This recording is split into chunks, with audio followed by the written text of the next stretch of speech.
عراق پر حملہ کر کے توڑ کے تباہ کر دیا, لیبیا کو آپ کے سامنے ابھی تباہ کیا, پورے مسلمان ممالک اس ٹاپک کے اوپر بھی بات کریں گے, پین اسلامزم کی جو کنسپٹ ہے اس کے اوپر بھی بات کریں گے, اور جو علامہ اقبال نے ایک اسلام کا جو ایک ویژن جس طرح سے دیا اس کو بڑا ڈسٹارٹ کیا جائے تو اس کے اوپر تھوڑی سی بات کریں گے کہ اسی آئیڈیالوجی کی طرف ہم آپ کے آتے ہیں کہ اس لیے ہم جو بات کر رہے ہیں کہ پاکستان پر دشمن کی توپیں حملہ نہیں کر رہی اتنا جتنا نظریاتی اور روحانی طور پر پاکستان پر حملہ کیا جا رہا ہے کہ دنیا کی واحد اسلامی نظریاتی ریاست کی روحانی اور نظریاتی اساس کی جڑ کاٹ دو, یہ کہہ کر کہ علامہ اقبال کا کوئی رول نہیں تھا پاکستان بنانے میں, قائد اعظم سیکولر تھے, اور یہ پاکستان ہم نے مغرب کے جمہوری نظام کو قائم کرنے کے لیے بنایا تھا. یہاں ویسٹرن ڈیموکریسی ہونی چاہیے, یہاں ویسٹرن اکنامک سسٹم ہونا چاہیے, مغرب کا معاشی سود اور ربا کی بنیاد پر جو اکنامک سسٹم ہے یہ قائم ہونا چاہیے. اور اگر آپ ایک ملک میں جس میں انگریز کا قانون ہو, سود اور ربا کا نظام ہو, مغرب کی جمہوریت ہو, آپ یہ نافذ کرنے کی بات کریں اور کہیں کہ اقبال کا تو کوئی رول ہی نہیں تھا پاکستان کو بنانے میں, کوئی نظریاتی اور روحانی اساس دی نہیں اقبال نے, تو پھر آپ پاکستان کی ریاست ہی کی جڑ کاٹ دیتے ہیں. اچھا, جو لوگ یہ سوال اٹھاتے ہیں آپ کے خیال کے مطابق ان کا کیا آبجیکٹو ہوگا کہ جو اس چیز کو ڈسٹارٹ کر رہے ہیں, ٹوٹلی اس سے ڈیفینڈ نہیں کر رہے, مطلب اس کے اگینسٹ جا رہے ہیں, ٹھیک ہے, آپ کے خیال کے مطابق کیا ایسا ویژن ان کے مائنڈ میں ہے کہ وہ اس چیز کو, یا کس چیز کی بیس کے اوپر, کون سی ایسی بات ہے جس کی بیس کے اوپر جو ہے وہ اس چیز کو جو ہے وہ لے کر آگے چل رہے ہیں؟ دیکھیے, یہ تمام بدنیتی پہ مبنی ہے, تمام جھوٹ اور خرافات پہ مبنی ہے. یہ پاکستان کی ریاست کو ایک خاص طبقہ تھا جس نے پاکستان کی ریاست کو قبول ہی نہیں کیا تھا پاکستان کے بنتے وقت. اس میں مذہبی طبقہ بھی شامل تھا. اچھا, علامہ اقبال کی پوری نظم جو کلیات اقبال اگر آپ اٹھائیے تو اس کے آخری صفحے کے اوپر علامہ اقبال نے حسین احمد کے نام سے ایک نظم لکھی ہے. اچھا, اور وہ نظم آپ کے سامنے پڑھ دیتے ہیں, جس کے اندر انہوں نے یہ کہا کہ اجم ہنوز نہ داند رموز دین ورنہ ز دیوبند حسین احمد اینچی بولابی است. ان کا عجم جو ہے وہ یہ نہیں جانتا کہ دین کی حقیقت کیا ہے, دین کی ورنہ یہ دیوبند سے جو حسین احمد مدنی, جنہوں نے جو کانگریسی مولوی کہلاتے ہیں, ان کے بارے میں اقبال کہتے ہیں یہ چی ابو لہب است. کون سا ابو لہب نکل آیا؟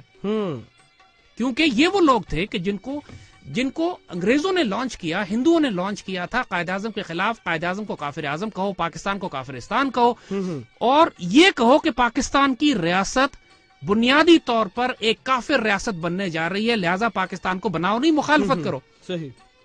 تو اس پر آپ کو یاد ہوگا کہ کانگریس ایک طرف کھڑی تھی, انگریز ایک طرف کھڑے تھے, کانگریسی مولوی ایک طرف کھڑے تھے. جی بالکل. ان کے مقابلے پر پیر جماعت علی شاہ, پیر آف زکوری شریف, پیر آف مانکی شریف اور لاکھوں مسلمان علماء, فقراء, اولیاء نکل کر سامنے آئے کانگریسی مولویوں کے مقابلے پر, اور انہوں نے پاکستان کا دفاع کیا. حکم فیصلہ فتوے جاری ہوئے کہ مسلم ہے تو مسلم لیگ میں آ, اور جو مسلم لیگ کو ووٹ نہیں دے گا اس کو مسلمانوں کے قبرستان میں دفن نہیں کیا جائے گا. اچھا. اور پاکستان کا مطلب کیا؟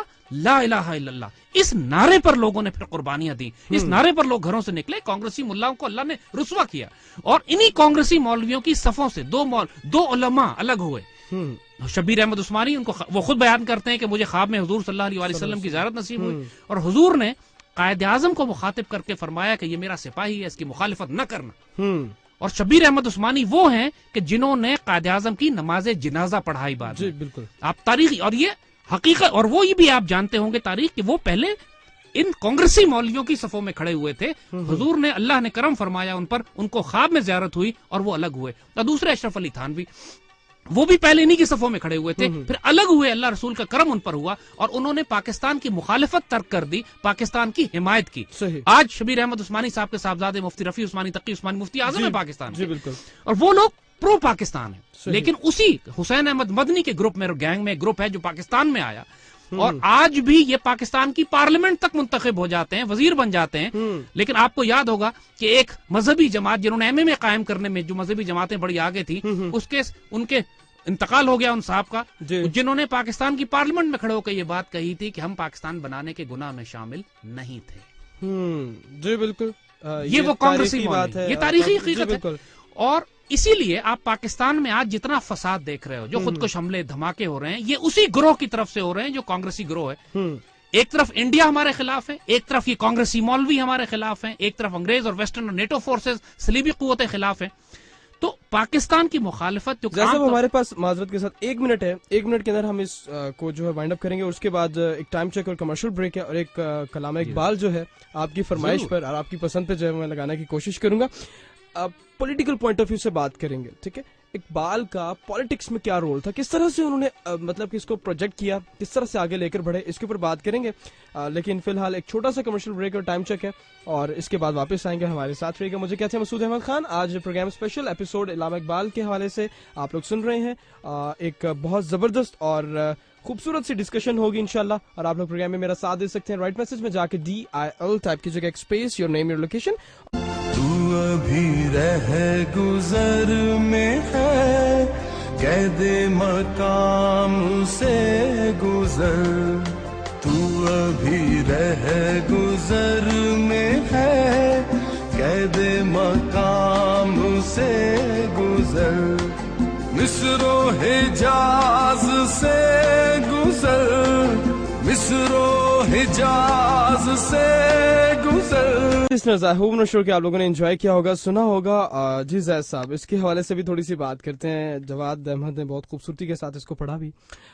کلام اقبال, اس کے حوالے سے تھوڑی سی بات کرتے ہیں, تھوڑی سی تشریح کے اوپر چلتے ہیں کہ اس میں اسلام کی بات بھی کی گئی ہے. اسپرچل ایک جو ڈائمنشن ہے, اس کو اگر اوور آل دیکھ لیا جائے, ایک اسپرچل ڈائمنشن جو ہے, جس میں کہ خاص طور پہ مسلمانوں کو جو ہے وہ ایک آبجیکٹو دیا گیا کہ آپ لوگوں نے اس طرح سے نہیں کرنا, اس طرح سے کرنا, اور اس طرح سے ڈوز اینڈ ڈونٹس آپ جو ہے وہ ڈیفائن کیے گئے ہیں.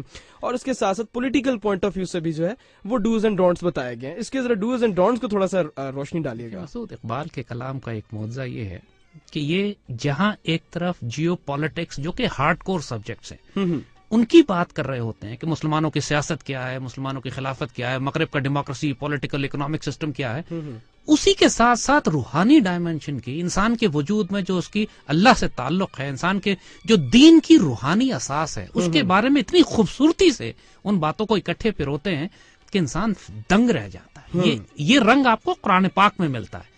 قرآن پاک میں ایک طرف جہاں پہ طلاق کی اور جہاں پہ جائیداد کی تقسیم کے معاملات اللہ تعالیٰ وہ حکم احکامات فرما رہا ہے, ساتھ ساتھ اللہ تعالیٰ اللہ اور بندے کے تعلقات بھی, آپس کے جو تعلقات ہیں ان کے بارے میں بھی آیتیں نازل فرماتا ہے. اسی صفحے پہ آپ کو سب کچھ ملتا ہے. یہ مزاج اقبال نے جو اپنی شاعری میں اختیار کیا ہے, یہ مزاج انہوں نے قرآن سے لیا ہے.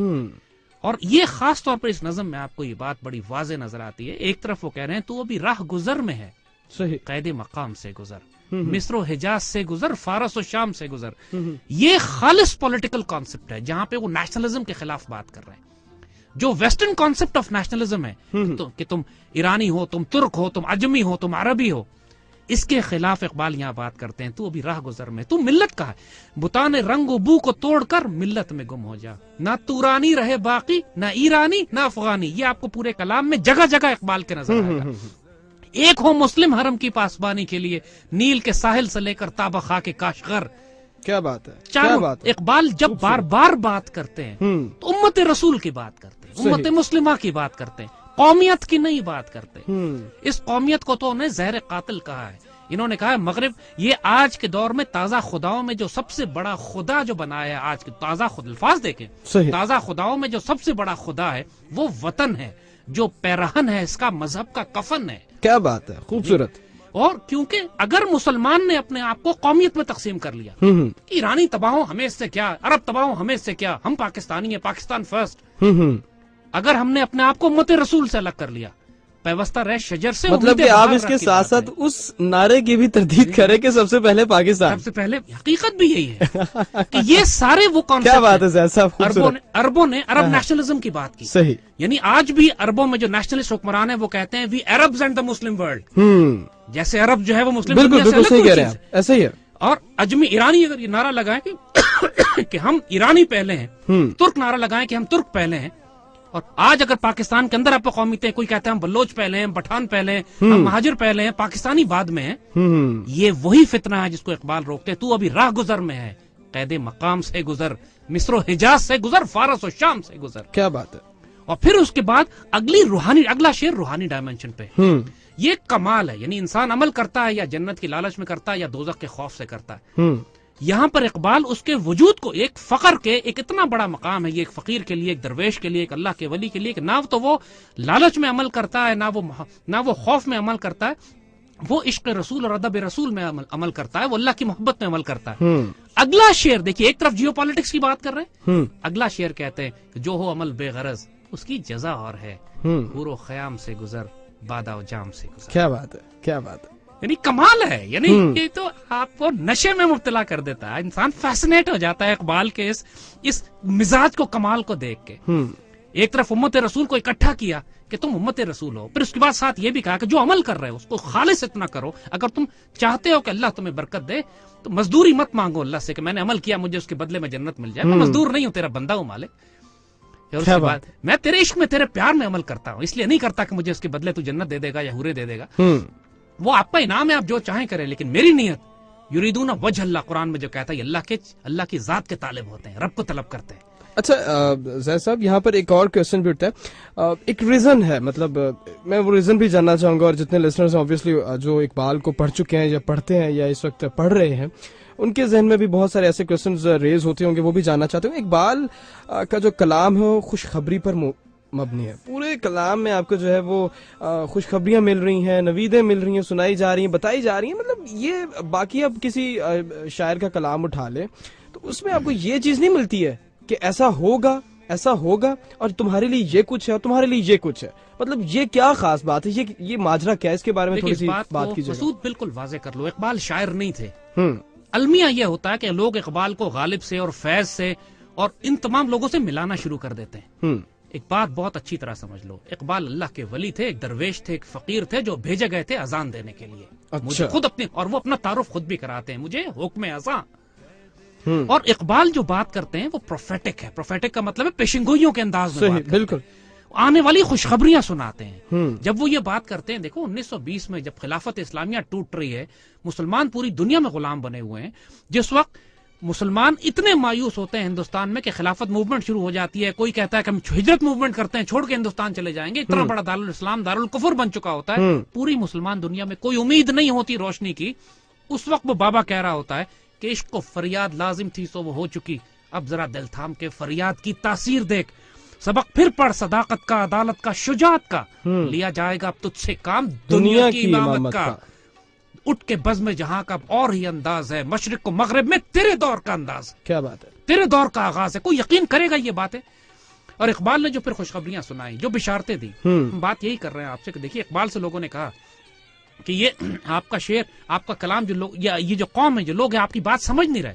تو اقبال نے کہا کہ اس قوم کی اگلی نسلیں میری مٹھی میں ہیں.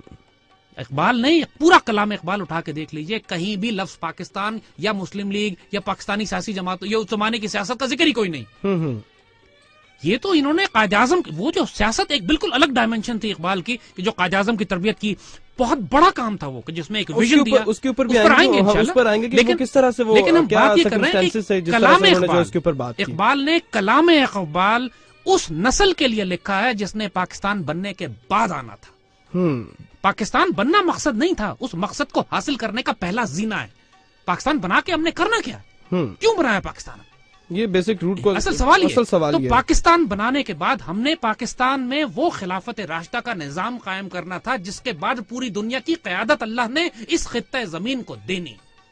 یہ خوشخبری دینے اقبال آئے تھے.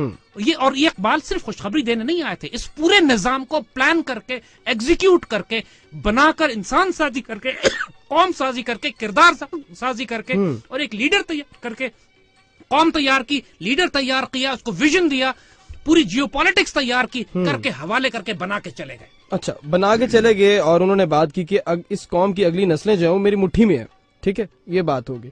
اب وہ کون سی نسلیں ہیں, یہ والی نسل ہے, یا اس سے پہلے والی نسل تھی, یا اس سے اگلی نسل ہوگی, یا ہماری اگلی نسلیں ہوں گی. اور دوسرا یہ کہ وہ ایسا کون سا آبجیکٹو ہے کہ جس کے لیے سارا کام کیا جا رہا ہے, یہ سب کچھ کیا, یہ سب کچھ ہوا, ایسا کون سا آبجیکٹو ہے جو ہم سے لینا ہے. بہت ایسے کوشچنز بنتے ہیں. پاکستان بنا دیا ہے, کیا مقصد کیا ہے, صرف ہم نے جابز کرنی ہے, کام کرنا ہے, پاکستان کے ایک سال میں ایک دن آتا ہے, اس کو سیلیبریٹ کر لیں گے, پاکستان بن گیا ہمارا, پریکٹس کر رہے ہیں سب کچھ. بعد ہم نے اقبال کو بھلا دیا تھا, یہ حقیقت ہے. پاکستان بننے کے بعد اقبال کو ہم نے بالکل, پاکستان کا میڈیا, پورا میڈیا اٹھا کے دیکھ لیجئے, پچھلے 10 سال میں ہمارے ایجوکیشن سسٹم کو اٹھا کے دیکھ لیجئے, ہماری سیاست کو, ہماری پالیٹکس کو, ہماری ڈیموکریسی کو. رسپانسبلٹی کس کے اوپر آ رہی ہے یہاں پر؟ دیکھو, رسپانسبلٹی ہمارے علماء پر بھی ہے, ہمارے دانشوروں پر بھی ہے, ہمارے میڈیا پہ بھی ہے, حکمرانوں پر بھی ہے. بحیثیت مجموعی جب قوم, اقبال بھی بات کرتے ہیں نا کہ فطرت افراد کی, انڈیویجولز کی غلطیوں سے تو درگزر کر دیتی ہے, لیکن قوموں کی غلطیاں معاف نہیں کرتی. اور اقبال کو اسی وجہ سے جب ہم قومیت میں تقسیم ہو گئے، جب اقبال کہہ رہے ہیں تو وہ بھی راہ گزر میں ہے، قید مقام سے گزر، اور ہم قومیت میں تقسیم ہو گئے، نتیجتاً ہمیں 71 میں ایسٹ پاکستان کی مار پڑی. صحیح. آپ اگر نہیں، اور اقبال نے یہ بات کہی ہے، دیکھو یہ بات اقبال کے کلام میں یہ لکھی ہوئی ہے صاف بالکل بات، اور یہ ہم آپ کو پڑھ کے سنانا چاہتے ہیں. مطلب کہ اس کا پولیٹیکل ویو سے بھی اگر ہم دیکھیں تو اقبال کی شاعری جو ہے وہ، پھر میں اس کو شاعری ہی کہوں گا بیسیکلی، مجبوراً اس کو ہم یہی نام دے سکتے ہیں. لیکن یہ یقین کریں کہ یہ اللہ کی طرف سے خوشخبری بھی ہے، بشارت بھی ہے، اور نذیر بھی ہے، اللہ نصیحت بھی ہے. اور اقبال کا یہ شعر پڑھیں اگر، کہ جو کرے گا امتیاز رنگ و خون مٹ جائے گا، جو امتیاز رنگ و خون کرے گا، میں بلوچی میں پٹھان میں بنگالی میں، وہ مٹ جائے گا. ترک خرگاہی ہو یا عربی والا گھور، چاہے ترک ہو یا عرب ہو، جس نے اپنے آپ کو قومیت کی بنیاد پر تقسیم کیا، نسل اگر مسلم کی مذہب پر مقدم ہو گئی، اگر مسلمان کی نسل اس کے مذہب پر مقدم ہو گئی، میں پہلے بلوچی ہوں بعد میں مسلمان ہوں، پہلے پٹھان ہوں بعد میں مسلمان ہوں، حسب نسب کے اوپر تم چلے گئے. عصبیت جاہلیہ میں اگر تم نے اپنے آپ کو تقسیم کر لیا، اڑ گیا دنیا سے تو مانندے خاک راہ گزر. جس طرح زمین میں خاک پڑی ہوتی ہے تمہیں ٹھوکر پہ اڑا دیا جائے گا. یہ اقبال نے امت مسلمہ کو نصیحت کر دی ہے. اور پھر اقبال کا اگلا شعر سنیے. آپ نے کہا نا کہ اقبال نے سب پاکستان کیوں بنایا، اقبال نے اس کا جواب اپنی شاعری میں دیا ہے. تا خلافت کی بنا دنیا میں ہو پھر استوار. جب تک خلافت دنیا میں دوبارہ قائم نہیں ہوتی، لفظ خلافت استعمال کیا اقبال. مطلب یہ کہ اقبال جو ہے وہ خلافت چاہتے تھے، خلافت چاہتے تھے، خلافت کے لیے پاکستان بنا ہے، پاکستان مرکز ہے خلافت کا. کہتے ہیں تا خلافت کی بنا دنیا میں پھر ہو استوار، لا کہیں سے ڈھونڈ کر اسلاف کا قلب و جگر. جب تک خلافت قائم نہیں ہوتی، اپنے بزرگوں کا کردار، قلب و جگر پیدا کرو تاکہ اللہ تم سے یہ کام لے. تو مطلب یہ کہنے کا کہ بات آگے خلافت تک کے پولیٹیکل اگر پوائنٹ سے اس کو دیکھا جائے تو وہ یہ سسٹم کو نہیں چاہتے تھے جو سسٹم ابھی چل رہا ہے. ٹھیک ہے. اور دوسرا کے خلاف تو اقبال نے اعلان جنگ کیا ہے. اقبال کا کلام ضرب کلیم، اقبال کی پوری کتاب ہے ضرب کلیم. موسیٰ علیہ السلام کی ضرب، موسیٰ علیہ السلام کی ضرب کس کے خلاف تھی؟ موسیٰ علیہ السلام نے فرعون کے نظام کے خلاف ضرب لگائی تھی. اقبال نے اپنی کتاب کا نام رکھا ہے ضرب کلیم، اور اس کو کہا ہے کہ عہد حاضر کے خلاف، یعنی عہد حاضر کے خلاف یہ اعلان جنگ ہے. صحیح. اقبال کے بارے میں پروفیسر آرنلڈ جو ان کے استاد تھے، جی بالکل، انہوں نے یہ بات کہی تھی کہ Iqbal is a man who is at war with his time. اس مرد مجاہد نے وقت کے خلاف، وقت کے دجالی نظام کے خلاف اعلان جنگ کی ہے. ٹھیک ہے، صحیح. اچھا یہ بات بھی ہوگی. اور دوسرا یہ کہ اقبال جس طرح کا خواب ان کا تھا، جو ویژن ان کا تھا، جو وہ خوشخبریاں جو وہ سنا رہے تھے، جو پیش گوئیاں وہ کر رہے تھے اپنے کلام میں، اور آنے والی نسلوں کو جو ہے پیغام دینا چاہ رہے تھے، آج کل کی نسل نہیں سمجھتی، ان کو سمجھ نہیں آتا. اس میں بہت سارے جو پرسپیکٹیوز ہیں ان کے اوپر بھی بات کرنی پڑے گی. کیوں سمجھ نہیں آتی ہے، کیا وجہ ہے؟ اس میں ہمارا جو تعلیمی نظام ہے اس سے بھی اس کا آؤٹ ہو جانا بہت بڑی ریزن بنتی ہے. دین لٹریسی پوائنٹ آف ویو سے بھی آ جاتا ہے. دین اس کے بعد لوگوں کی اتنی سمجھ نہیں ہے، نالج نہیں ہے. آپ کیا سمجھتے ہیں کہ آج کل کا نوجوان جو ہے وہ کتنا قریب ہے یا کتنا دور ہے؟ اس کو کس چیز کی بہت زیادہ، کہاں پر بہت زیادہ لیک کر رہا ہے؟ اور اقبال جس طرح کا نوجوان چاہتے تھے، جو جذبہ، جو محبت، جو چاہت، جو عشق رسول چاہتے تھے، جس طرح کا پاکستان چاہتے تھے، جس طرح کا وہ یہ اسلام کے اوپر چاہتے تھے کہ مسلمان جو ہے وہ ریئل میں مسلمان ہو، بغیر کسی لالچ کے یا بغیر کسی خوف کے. ٹھیک ہے. تو آپ کیا سمجھتے ہیں کہ کیا ہونا چاہیے اور کیا نہیں ہونا چاہیے آج کل کے نوجوان کے حوالے سے؟ ایک بات سمجھیے گا مسعود، کہ اگر مسلمان اپنے آپ کو خود تبدیل نہیں کریں گے تو اللہ تعالیٰ ایسے حالات پیدا کر دے گا کہ مسلمان مجبور ہو جائیں گے. اقبال نے اپنی ایک بڑی خوبصورت نظم ہے دنیا اسلام، اس میں بڑا خوبصورت انہوں نے فرمایا ہے کہ کیا سناتا ہے مجھے ترک و عرب کی داستان، مجھ سے کچھ پنہا نہیں اسلامیوں کا سوز ساز. لے گئے تسلیس کے فرزند میراث خلیل، خشت بنیاد کلیسا بن گئی خاک حجاز. تم مجھے کیا سناتے ہو کہ مسلم دنیا رسوا ہو رہی ہے، تباہ و برباد ہو رہی ہے. ہمارے یہ جو کلیسا والے ہیں مسلمانوں کی ساری میراث اور جائیداد لے کے چلے گئے. ظلمانے میں رسوا ہوئی سرخ رنگ کی ٹوپی، کلائے لال رنگ کی بات کی ہے اقبال نے، جو خلافت عثمانیہ کی نشانی تھی، لال رنگ کی ٹوپی رسوا ہوئی. مگر پھر وہ یہ کہتے ہیں اقبال کہ دیکھو یہ سب کچھ جو ہو رہا ہے، ملک ہاتھ سے گیا ملت کی آنکھیں کھل گئیں. ملک ہاتھ سے گیا ملت کی آنکھیں کھل گئیں. بات یہ ہے کہ بات یہ ہوتی ہے کہ جب قوم کو آزمائش میں ڈالا جاتا ہے نا، اگر قوم خود نہیں اٹھتی تو اللہ اس کو آزمائش میں ڈالتا ہے اور یہ اس کو بیدار کر دیتی ہے. آج پاکستان میں جو آزمائشیں ہیں، ہم نے جمہوریت بھی دیکھ لی، ہم نے ڈکٹیٹرشپ بھی دیکھ لی، ہم نے یہ سود اور ربا کا نظام بھی دیکھ لیا، ہم نے یہاں کا ایجوکیشن سسٹم بھی دیکھ لیا، یہاں کا میڈیا بھی دیکھ لیا، پوری مسلمان دنیا پر جنگ بھی مسلط ہو گئی. اب مجھے بتاؤ کیا پاکستان کے نوجوان اسی سٹیٹس کو قبول کرتے ہیں یا تبدیلی چاہتے ہیں؟ پورے ملک میں انقلاب اور تبدیلی کی بات ہو رہی ہے. یہ وقت ہے اقبال کا. اقبال اس وقت کا انتظار کرتے ہیں. آپ بھی اسی وقت کا انتظار کر رہے تھے؟ ہم نے اس وقت کو انتظار نہیں کیا. ہم نے اس وقت میں اللہ کے فضل سے 4 سال پہلے جب ہم نے اقبال کی اذان دینی شروع کی تھی تو اللہ کے فضل سے اس وقت کو اپنی مرضی کے مطابق جیسے اللہ نے چاہا ہے ہم نے خود ڈھالا ہے. مومن فقط احکام الہی کا پابند ہے، تقدیر کا پابند نہیں ہوتا. ہم زمانے کے پیچھے نہیں چل رہے، زمانے کو اپنے پیچھے اللہ کے حکم سے چلا رہے ہیں. اقبال کو اللہ کے فضل سے جو زندہ کیا، جو نوجوانوں نے اقبال کو سنا، نوجوانوں میں جو آگ لگی. آج آپ نے ہمیں کیوں بلایا ہے یہاں پہ؟ اس لیے کہ آپ کہتے ہیں کہ اقبال پر بات کرنے کے لیے پوری دنیا میں اس وقت آپ کا ایک اللہ نے ایک مقام دیا. جی بے شک بے شک. کیوں؟ اسی وجہ سے کہ اقبال کو لوگوں نے سنا، اقبال لوگوں کے وجود میں آگ لگی. یہ وقت آ چکا ہے اقبال کا. اب بدنصیب ہوگی وہ قوم، بدنصیب ہوں گے وہ علماء، بدنصیب ہوں گے وہ دانشور، وہ میڈیا، وہ حکومت جو اقبال سے فیض نہ لیں. اللہ ان کو تبدیل کر دے گا. ان کا وقت ختم ہو چکا، وقت اقبال کا شروع ہو چکا. وہ جو اقبال نے بات کہی تھی کہ اگلی نسلیں میری مٹھی میں، یہ 20ویں صدی کی یہ نسل جو آج پاکستان میں بستی ہے یہ اقبال کی مٹھی میں. یہ جو مرضی کفر کا نظام کر لے، اب یہ دجال کے قابو میں آنے والی یہ نسل نہیں ہے. آپ ان کا ظاہر مت دیکھیں کہ یہ اس وقت ماڈرن بچے ہیں، دین سے بہت زیادہ. آج کل کے نوجوان ہیں، جو ینگسٹرز ہیں، جو اقبال کا خواب تھا، جو ان کا ویژن تھا، وہ ان کے ذہنوں میں، ان کی آنکھوں میں، ان کے اخلاق سے، ان کے کردار سے، ان کے ڈیڈ سے کتنا حد تک نظر آتا ہے؟ آپ کتنا سمجھتے ہیں؟ آپ کا بھی ماشاءاللہ کافی ویژن ہے اس حوالے سے، اور ینگسٹرز کے ساتھ کافی تعلق بھی ہے آپ کا. اس حوالے سے اوور آل مطلب کہ ایک جنرل پرسپشن آپ کیا سمجھتے ہیں کہ وہ خواب زندہ ہے؟ وہ خواب کتنا حد تک ہے یا نہیں ہے؟ اللہ کے فضل سے جتنے پر امید آج ہمیں زندگی میں کبھی نہیں ہوئے تھے ماشاءاللہ. ایک نوجوانوں کی آنکھوں میں چمک دیکھو یار، ان کا تڑپ دیکھو.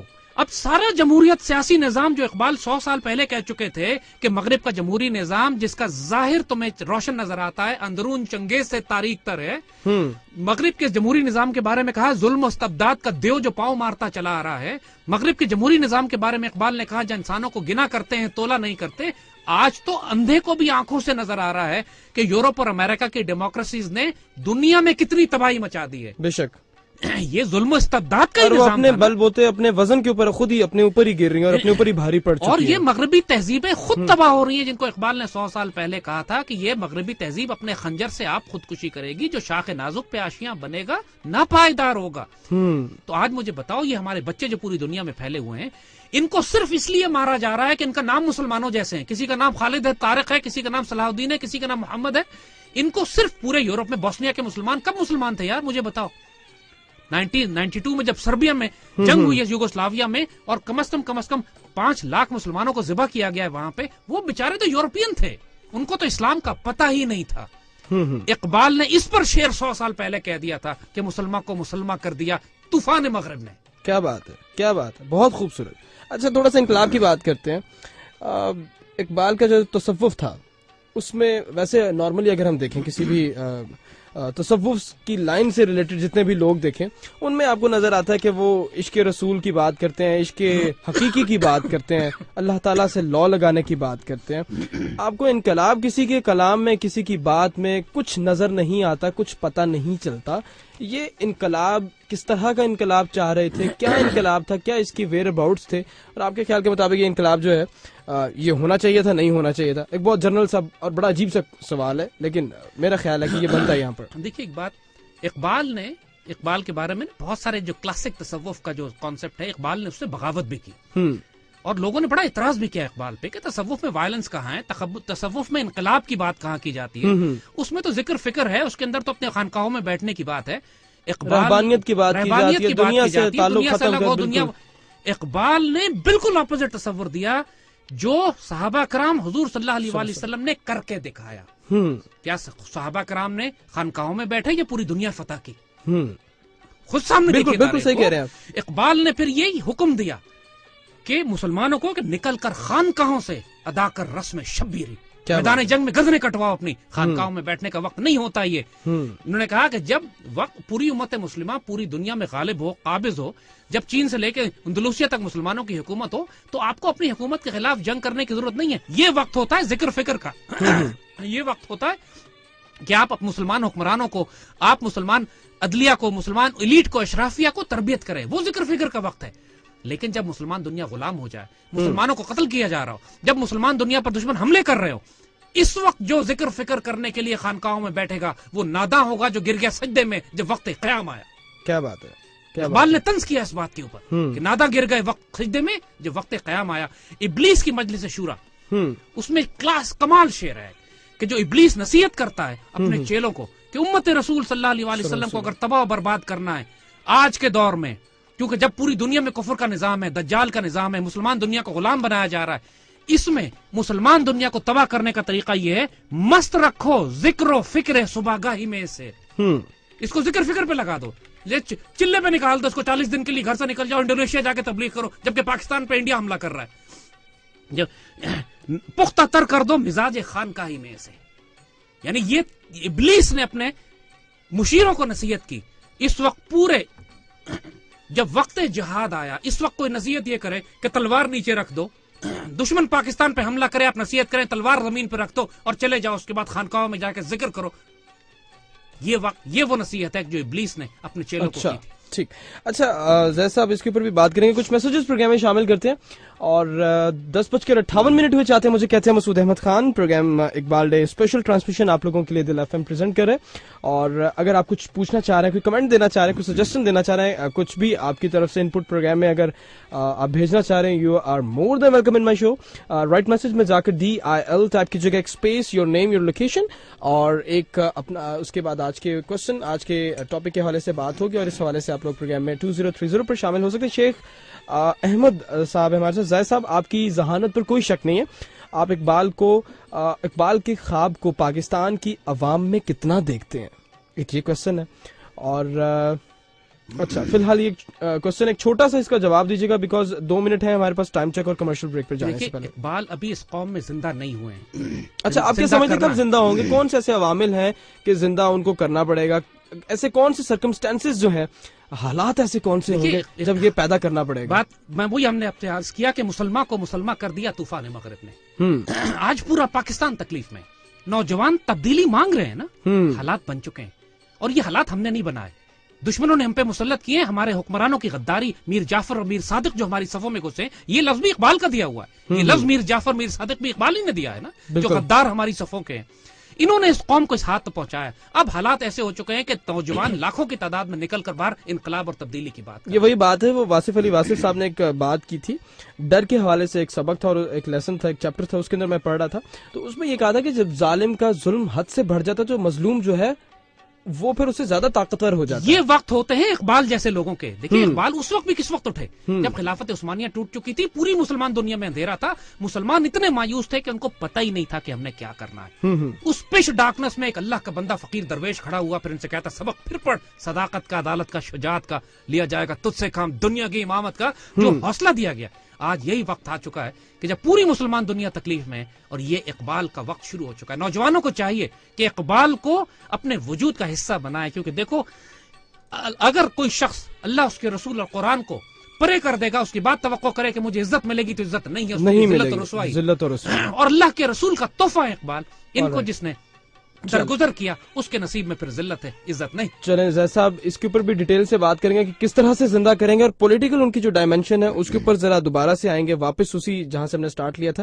اور پین اسلامزم کا جو کنسیپٹ ہے, جو کنسیپٹ انہوں نے دینا چاہا, جو اسپرچل ڈائمنشن اور جو پولیٹیکل ڈائمنشن, یہ 2 مین سبجیکٹس ہیں جن کو آج ہم کور کریں گے. ایسا بات ہو رہی ہے اپنا مقام پیدا کر, دیار غیر میں اپنا مقام پیدا کر, دیار عشق میں اپنا مقام پیدا کر. تو یہ کون سا مقام کی بات ہو رہی ہے, کیا بات ہو رہی ہے, تھوڑا سا سمجھائیں ذرا, اس کی تشریح تھوڑی سی کر دیجیے. اتنا رومانٹک شعر ہے کہ انسان کو جذباتی کر دیتا ہے. انسان جب تک اپنے اللہ کے ساتھ ایک ایسا تعلق نہ رکھے کہ اللہ تعالیٰ تقدیر معطل کر دے, تقدیر نہ لکھے. کیا بات ہے, اپنے بندے سے خود پوچھے بتا تیری رضا کیا ہے. ارے واہ, کیا بات ہے. اقبال جس مرد مومن کی بات کرتے ہیں نا, دیار عشق میں اپنا مقام پیدا کر, یاد رکھیں جتنی اقبال کی پولیٹیکل سائنس ہے, پولیٹیکل فلسفی ہے, دنیا میں تبدیلی اور انقلاب, پہلی شرط اقبال یہ لگاتے ہیں کہ اگر اللہ سے اتنا تعلق تمہارا نہیں ہے کہ اپنے رب سے درخواست کر کے تم تقدیریں تبدیل کروا سکو, تو پھر اس کام کو کرنے کا بیڑا مت اٹھانا. دیار عشق میں جب تک اپنا مقام پیدا نہ کرو, جب تک تمہاری ہاں اور نہ میں اللہ تقدیریں تبدیل نہ کرے, مومن